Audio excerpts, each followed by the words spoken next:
If you have a Discover credit card, there's one date you need to know: July 27th. That's when Capital One officially begins moving millions of Discover cardholders onto its own systems. Now, before you panic, your card isn't getting canceled and you don't need to start changing all your auto payments tonight. But there are a few important changes coming, including how you'll manage your account, a couple of new perks you'll get, and one big question about your rewards that Capital One still hasn't answered. So here's exactly what's changing, what isn't, and what early cardholders are already reporting after making the switch. So first, who's actually being affected? This isn't happening to every Discover cardholder on July 27th. Capital One has confirmed the migration will happen in waves through early 2027.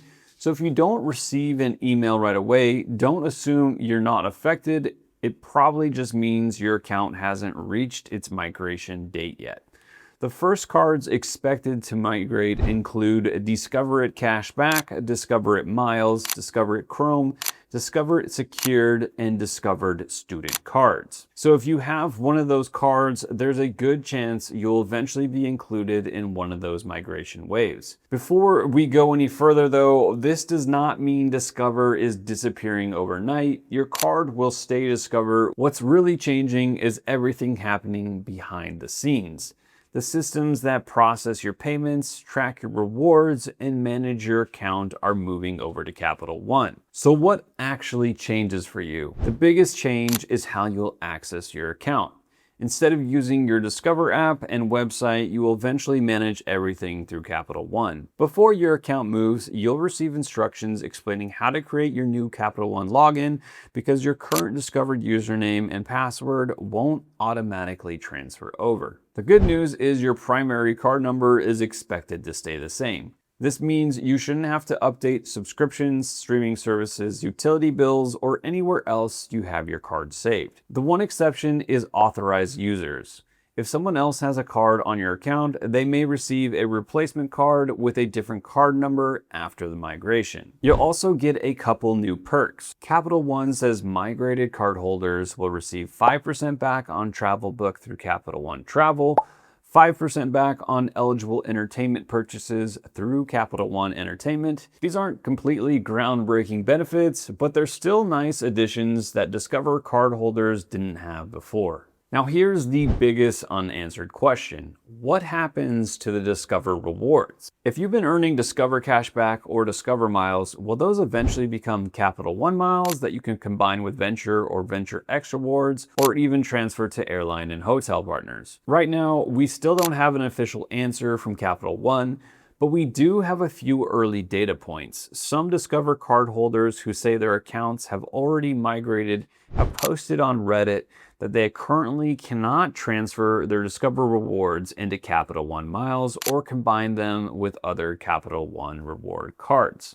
At least not yet. That doesn't necessarily mean it will never happen. This is still a massive integration, and reward programs are usually one of the last pieces to be combined after a merger. But based on what early cardholders are reporting today, you should think of this as an account migration, not a rewards program merger. And that's an important distinction. Capital One Miles can transfer to more than a dozen airline and hotel partners.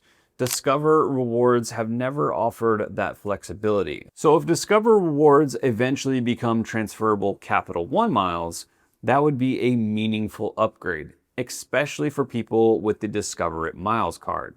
Now, if they don't, your reward should still be perfectly safe. They'll likely continue working exactly as they do today.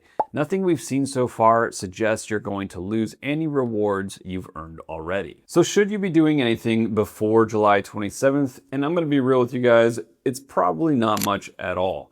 There's no reason to rush and redeem all your rewards. There's no reason to change your auto pay. And there's no reason to start updating your payment information everywhere. Instead, I'd focus on 3 simple things. First, keep an eye on your email and mailbox for your migration notice. That'll tell you exactly when your account is scheduled to move. Second, if you're thinking about applying for a Discover card, especially something like the Discover It Secured, while you're building credit, Just know you're applying in the middle of a major transition. That doesn't automatically make it a bad card. It just means you'll probably experience some account management changes during your first year that someone opening a different beginner card may not have. And finally, once your migration date arrives, just follow the instructions Capital One sends you. Now here's the bottom line. This isn't going to be some massive overnight change where your Discover card becomes a Venture card. Well, at least not yet. Right now, the biggest differences are a new app, a new login, and a couple extra perks.